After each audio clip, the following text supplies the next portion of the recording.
Hey everyone, Joe here from ActionX. Welcome to What's on the Tube, or welcome back if this is your 18th Season 2 episode review for Walker. Can't believe we're in the final stages of the story. The story's coming to an end this season, and it's kind of weird as well because like a lot of other shows on the CW is already ending as well, so it's like Walker and Superman Lois are like the last two big ones to now wrap up. They wrap it in a couple weeks from now. So we're closing in on the end. This week, I'm actually surprised again, and I say this in every review. It's like, why am I not surprised that Walker does a thing, and it's all about misdirection. It's where I think plot A was supposed to be the primary plot point, and then it turned out to be plot B to be the primary plot point. So I'm all confused over here. So I'm like, I'm trying to figure out like, okay, so are we sticking with the Walker, or like are we going with the other family? It's literally Walker and James doing their thing, and we rarely get to see that. It's mostly about the tension, the final stretch of confrontation between the Walker and Daversons leading into the big old finale. And coming off of last week's revelation that it is possible there might have been some rigging. It's possible.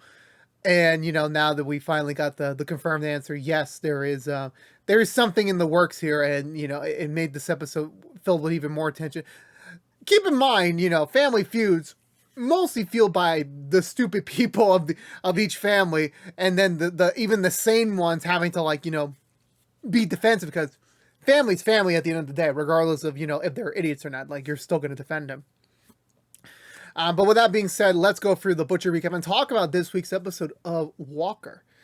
So we begin, weirdly enough, with we pick ourselves up in a canyon in some national park somewhere in Texas. Young Colton is bleeding from the head. He might have a concussion. Stella's trying her best to try and keep him stable. She tries to call Liam for help, but she kind of runs out of battery. Which also I'm thinking myself, how did you not charge your phone before you left on a hike? Like, that's an iPhone. I'm assuming that's the newer model one, considering the fact they're a big old Texas family. So I'm assuming she had the latest iPhone. So like, as long as you keep that shit charged, you should be fine for like maybe a day if you're concise with it. But Jesus, it's already dead. So she's stranded out there in the middle of the woods. We cut back earlier to that day where Walker and Cassie are, I want to say they finished up a shift. They're about to begin a shift. And because it's kind of weird, because like literally the next moment we see Cassie, she's at the bar just hanging out. So I'm guessing they wrapped up an overnight shift and they're ready to like clock it in. And this is where Walker kind of fills her in on the whole Daverson's potentially messing with the race by cutting Walker's saddle. Of course, obviously Cassie being Team Walker here, she's listening, and she's like, well, I guess what you're saying is we need to do some drunk therapy. Which I'm going to tell my friend Dad now that I realize that, because I think she'll just find any excuse to go out to drink.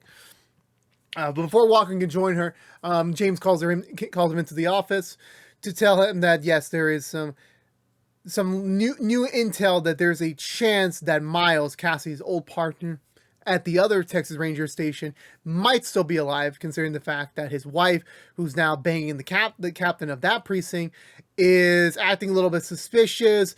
And even the way that he's saying is like, oh, he could just be having an affair. That's a possibility. But no, it wasn't like a feminine figure. It was like a masculine figure. So there could be a chance it could be Miles. It could not be Miles. But of course, right now they don't want to bring Cassie involved, because, to give her false hope that maybe he's still alive. And, James doesn't want to dismiss the fact, considering the fact that last season he did the same thing with Walker, with Emily.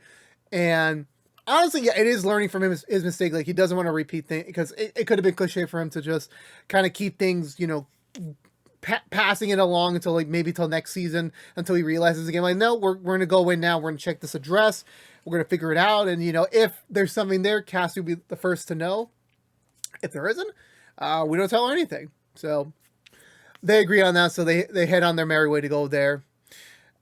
Stella and Colton are about to enjoy their first date, which is hiking, which, I mean, to be fair, my idea of a first date would be, let's go get some food and let's walk somewhere around, instead of going to Instead of going to a freaking hey, to each their own, and they're having a romantic moment that, even with their family feud, they can still find their way to each other.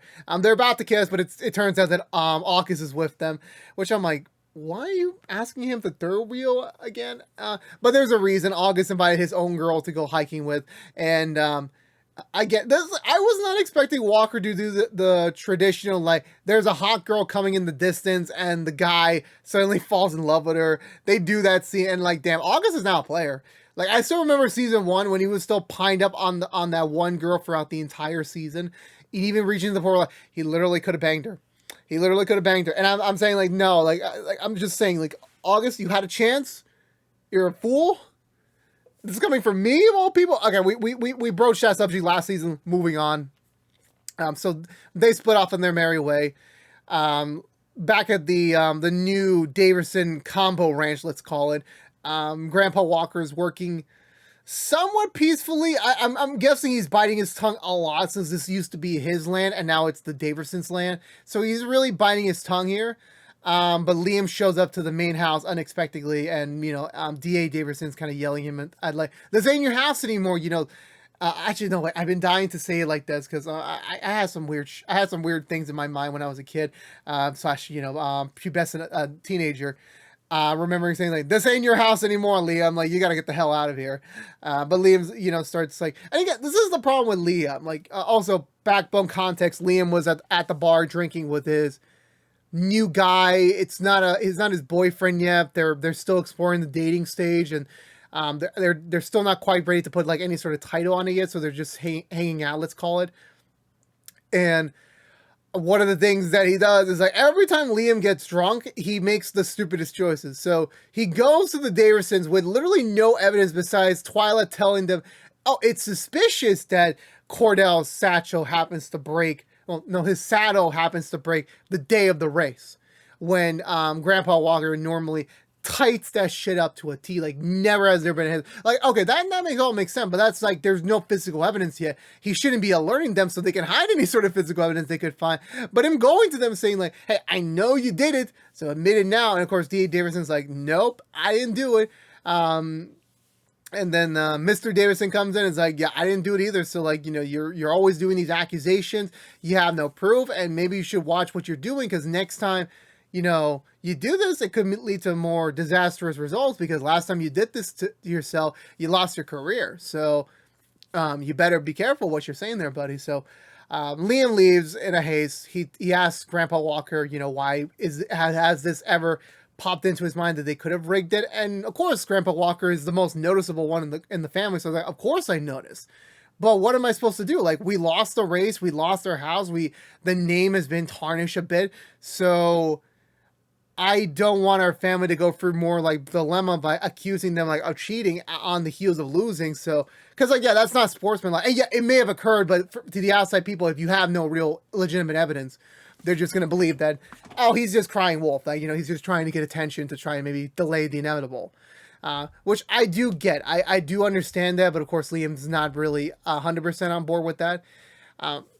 Mr. Davidson comes out, basically fires Grandpa Walker. I'm assuming he was doing it for free. I'm assuming he was getting paid for it, but he lets him go, and Grandpa Walker's like, I don't care, goodbye. So they head out of there.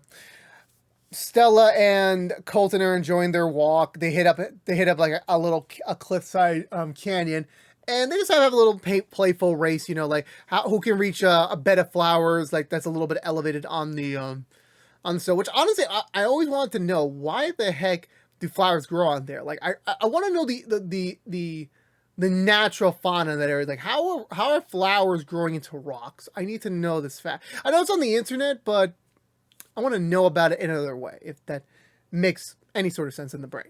So Colton goes up first, trying to act all showboaty to her, which I'm like, okay, you already got the girl, so I really don't know why you're trying to be like this, a little bit of a pompous dick. But regardless, he rushes his way for himself up there. He's about to reach the top, but he doesn't have a solid foundation to start, doing the traditional, like, trying to, like, instead of, like, safely grabbing yourself on there, he's just trying to, like, hopefully jump and reach for the last stone pillar. But he falls, he hits his head on a rock down below. He starts getting a concussion. At first, it was like, he's just trying to walk it off. Like, I'm fine, don't worry about that. And Stella's just remembering her mom for some weird reason in this moment, which, again, yeah, they did explain that she used to be a big hiking, a big outdoors fan when she was still alive. So this kind of reminded Stella of her. But Colton collapses to the ground again, and it's becoming serious that, yeah, he needs help right away. She tries calling Liam, but the phone dies again, like we did at the start. I was like completely forgot about Walker and James. So they reach up to the trailer, and Walker goes in, and he finds something, and the way that, like, I wasn't 100% okay with this scene in terms of like their performance, because like the way Walker's like, hey, you gotta come see this, like, dude, just say it, like, literally, it's like, is this like some sort of big reveal, like, like, are we trying to be on the edge of our seat to the fact that he might be dead, he might still be alive? Like, just tell him, but they scurry in because some random bounty hunters or random hitmen show up and start shooting up the trailer. And we're just kind of left ambiguous on that front. Back over to what side are we up to? Oh yeah, the Cassie Trey storyline. So again, I'm still thinking that these two, like, I don't know, it could just be the tip. I know they're probably not going to play the whole Cassie's the new Walker partner and she's going to hook up with Trey. I don't think they're doing that. Again, men and women can be best friends or can be close friends without any sort of romantic connection. That is a thing. It's just like their vibe is like, it's very high for me. So they're having fun. They're shooting some darts. And again, this is exactly why I'm thinking like they just did an overnight shift, since Cassie literally just came from the ranger station and she's already in her civilian gear. So that's what I'm assuming. So they're having fun. One of Cassie's friends show up to kind of join in, and Trey's got a bit of an eye on her, because of the fact they have like a similar background, similar like personality. So Trey is starting to like be a little bit wooed over here, but of course he's still reeling from Mickey a little bit. Like, he's still not ready to fully move on. He's still living in their old house, so he's still not 100% certain that he's ready for this. And even Cassie's like looking through, is like, are you sure that's exactly what you think? Are you sure you're not ready for it? And just in general, he's just like not comfortable with the idea yet of moving on. Like, yes, he is looking for his own place. He's looking for like a fresh start. And I commend him for trying, but like until he signs those paperwork, and so like he actually moves out of there, there's no confirmed like he's actually gonna go. And he's scared that, even him like thinking about who could be next after Mickey, so like something he's still not comfortable with, since he pretty much gave up his entire, not gave up, but he kind of like decided like premature, like, I'm not gonna do army anymore, I'm gonna stay local, I'm gonna stay with Mickey, give this relationship a real go. And then that happens, so it becomes the question of, is he ready to like abandon the idea that he was willing to settle for one person and that person is gone? Is he ready for that? And even he doesn't know it yet. But they sidebar the conversation because something else happens. So by the time Stella's call goes in, thankfully Liam understood most of it. So he gets Grandma Walker to start canvassing the area. Let's start trying to find them and getting them the help they need.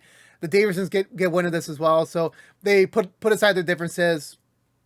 They team up, Liam and the other walkers are on the ground, doing the walking canvas, and the Davisons are in the car, like going off road, trying to find any sort of sign of them. August, once again, is missing that. I understand August is trying to be the good little brother here, trying to worry about his sister, like, where is she? Like, is it all right? And the girl he's with is basically just telling him, like, they're fine. They're probably just doing some canoodling somewhere nearby. And I was going to say something about, like, you know what, this is a PG-13 show, a TV-14 show, so I'm not going to go there yet. So I'm like, you know what, I'm going to leave it there. I'm not going to say more about what I was thinking for a second, what she was thinking that they were doing. But, August made the right choice to abandon her to go find them. And she's like, good luck. You kind of missed your opportunity here, which I'm like, at the end of the day, it was right for where August needed to be. But again, it's just so... it tortures me that August was so close, yet he was so far.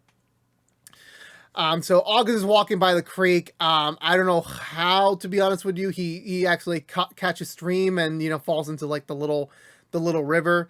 Thankfully, the Davisons are nearby. They start running after him as he's casually along the creek. Which at first in my mind, I'm pretty sure he's taught how to swim. But then again, I even have friends in my social group that literally doesn't know how to swim. I think I'm like literally one of the only people in that group that can swim, which I'm like, Jesus, You're talking about me to swim, and I gotta save your life. I'm like, damn, you're already screwed. Like that's already you're long gone over there. Davidson jumps into the river. He saves August. August tells him what he knows about, like, what path they were on, so it gives him and Liam a little bit of leeway to try and find them. Thankfully, Liam and Mr. Davidson coincide on the right point. They find the kids. Stella has been trying her damn best to make sure Colton doesn't slip into unconsciousness or trying to sleep, because pro tip, if you suffer like a major blow to your head or you got a concussion, absolutely do not go to sleep. Like it will be a challenge for them to wake you up, because by that point your brain just shuts off and the damage is starting to rush in. So at least if you're conscious, there's a chance you can still be alive. So they're regrouping, and of course, obviously they don't even want to free climb down there, since there's a chance that they could fall down there as well, and they'll get concussions too, and there's no way for them to get back. And the second thing is that even if they get Colton, how are they going to lift him back up? Because either path they take, it's still going to take an hour, and there's a chance he might not make it to the hospital by that point. So they call him for backup, i.e. Cassie. And Cassie's friend apparently is a helicopter. Is a pilot? I forgot what the terminology is. I'm sorry. And also they're weirdly in Top Gun mode for some reason, and maybe just because Top Gun's on everyone's minds right now, and it's just like the way they're positioning and framing certain shots. It's like it kind of gives you the reminder of it, but maybe it's just too much in my brain right now. So they fly off. They head over to their spot. Trey goes as well, and Trey grapples himself down there. He regroups with Stella, gets Colton to attach onto the string, and so they got them. It's all good. They're safe and sound. They take Colton to the hospital. Everything's all right. They thank Stella for her bravery and doing the best she could in the moment to kind of keep Colton alive, which it all worked out, thankfully. Liam and Mr. Davidson have a little bit of a moment. Like it's a soft piece, like considering what just happened. Like they just admit that, like, yeah, they made some mistakes at the start, and then who knows where they could have been right now had Liam not threw the first punch, or had Mr. Davidson not really goaded him into trying to punch him. So who knows where things would be. They didn't even touch upon the whole accusation thing. They move on. It's like, let's just end this one on a good note, and then we'll come back to the other thing another day. Which doesn't take that long, because by the time we reach back to the new Davidson combo ranch, Colton's fine. He's resting up, and Mr. Davidson is laying it into DA Davidson about, like, the more he thinks about it, it's like, it is kind of, serendipitous that, like, this all worked out in our favor. And that he starts putting together, like, oh, it was she was the one who actually cut the thing, because if there was anything that happened, like, illegality wise, they could just blame it on Mr. Davidson, since he already has a criminal record on him. So it would basically wash away D. Davidson's hands. And she doesn't confirm it, but she doesn't deny it, which is kind of scary. That's the scary moment there, where she doesn't deny it. So it's a little bit scared on her, and he's about to step out, and she begs him not to go. Like, please don't go outside. Don't leave me. And it's left in the moments, like, you don't know. You just don't know 100% quite yet. And then I'm pretty sure I'm missing a scene here. So we come back over to the bar. Liam's still flirting with Cassie's brother. And, he's apologizing about, like, just him backing out every day because, something happens with the family. And they kind of both mutually agree, like, yeah, at the current moment, they're not ready for the next serious thing. But they're going to keep each other in each other's lives. And maybe, hopefully, it could turn into something bigger down the line. But at the moment, just consider it a fling. They start kissing, but Grandpa and Grandma Walker kind of butt in to tell Liam that, Mr. Davidson show up by their house because he wants to talk to them at the bar with some big news. And he comes in, he tells them the truth, that he does confirm their suspicion that most likely than not, D.A. Davidson was the one who cut the saddle moments before the race so that Cordell would lose. And at this point, like, look, I'm just trying to be neutral here. I'm just trying to get your house back, because it's not fair that you guys lost your house. Like, Cordell should have won that race, both in terms of if he abandoned Davidson, or even if, the saddle wasn't broken, Cordell should have won that race fair and square. So that's their whole jive now, that they have to find some way to admit, because, like, there's still no confirmed evidence yet that, like, by this point, there is no evidence. Like, the knife they use is probably long gone, so they need a confession. So how they'll get that, we don't know. There's a moment where Trey and Cassie are back at Trey's house, and Trey's official. He's moving into a new place. He's packing up, and again, my stupid mind thinks like, is this the moment where they're gonna hook up? Even though they kind of said it earlier that like, yeah, he has a thing for her friend. And to be honest with you, I thought for a moment like there was a thing, they were getting a little bit close, but no, she's just helping him pack up, and a big moment for him was to kind of put away some of Mickey's art and also signing the official paperwork that he's going to move into this new apartment and start not a whole new life, but kind of start this whole new chapter without Mickey. But Cassie gets called away back to the station. James and Walker looks like they had a long day as well, but we didn't even know what the hell happened to them. So, and it's like that slow reveal. It's like you don't know what happened because like literally we did not see much from that storyline. So like, is Miles dead? Is he alive, or was he killed during the gunfire? But no, he's still alive, and Cassie's left, dumbfounded that her partner's still alive and still kicking, and this opens up a whole new web of questions and also motivation going into like the final two episodes, where now you have two different things, like what the hell was Miles involved with to lead him being held hostage by the captain, as well as going into the other side of thing with the Walker Davidson conflict. How's that all gonna, it's all gonna intersect at some point, and I'm just interested to see how they're gonna wrap it up. But that'll be next week's episode, because this was it for Walker for the week. I really enjoyed this episode, even though like I was kind of dumbfounded. Like, plot A turned out to be not really plot A. It was kind of like the main focal point for the promos, but then in reality, it was a completely different thing with basically the entire family itself, besides Walker and James as well. But otherwise, this was all about, I guess temptation was at fate here, because like everyone was like just on emotion, just doing everything by the spur of things, and even just certain decisions were not the smartest ones. But at the end of the day, it all worked out, and everything has its point where it all comes back together and it all works out in the end somehow. Some takes longer than others, but some take shorter than others. I did think the overall premise of like, I do get the whole like Stella and Colton being stranded and being like on like death's door was like kind of cliche, but it was a sense to like kind of bring the Walkers and the Deers on a little bit of mutual ground. Like, yeah, we have two kids between each other, well, three kids counting August, that, they're the new blood. Like, no matter what, they're still our kids, and whatever stupid situation they get in today, we have to put aside our differences and go save them, especially if Stella and Colton are going to be dating. They're going to have to put aside their differences at some point to, like, for them to actually explore, like, can there be a potential relationship between them down the road? So, well, an actual successful one. That's what I meant. The question's still out, the jury's still out, but we'll see how that all goes in the next couple of weeks, because there's still a lot more to unpack there. But otherwise, I think everything, is just about just the sake of like moving on and like figuring out what the next step is. And I think everyone's kind of still figuring that out. Some people have it more squared away. Some people still need a little bit more time to think about it.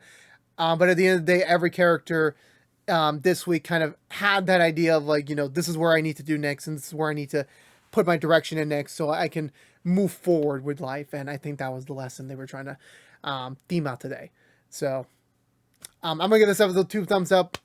Again, as always, I really enjoyed it. Let me know in the comments below what you think of this week's episode of Walker. I love to hear your comments down below, so let's start that conversation. But that's going to be it for this week's episode of Walker. So if you're unaware, this has been What's in the Tube, reviewing every episode in the second season of Walker. If you want to know what we're doing normally What's in the Tube besides our Walker episode reviews, we're currently doing Tom Swift episode reviews each and every week after a brand new episode on the CW. So go check that out right there. If you don't care about Walker, you're in luck. We'll be back next week with the penultimate episode review for the season, and also to give you a little bit of a sneak peek ahead. After that, we'll have the season 2 finale review. The week after that, it will be the season 3 predictions video, and then the week after that is the season 2 review. Non-spoilers for the people who are about to start watching on the CW app. And I believe I forgot what streaming platform it's on. I don't know if it's on HBO Max yet. I haven't seen it yet, so let me double check. I'll double check later, and I'll let you all know next week. But we're winding it down for Walker this season. 4 more weeks to go before we wrap it up. So still a whole month to come. So don't worry, you're not gonna say goodbye to me just quite yet. So Don't worry about it. But again, this has been What's the 2 from ActionX. Please subscribe to us on youtube.com/ActionX videos. Ring that bell for notification when our next episode review is live. Please also like, favorite, share if you want to, and as well as follow us on social media to stay up to date with any sort of updates we may have for either of our channel, which also includes the collection companies, so go check that out as well. But until we see each other again, for all you Texas Rangers out there, I'll see you all next week for the next episode review. But until then, stay safe out there, be good to each other, and as always, peace out.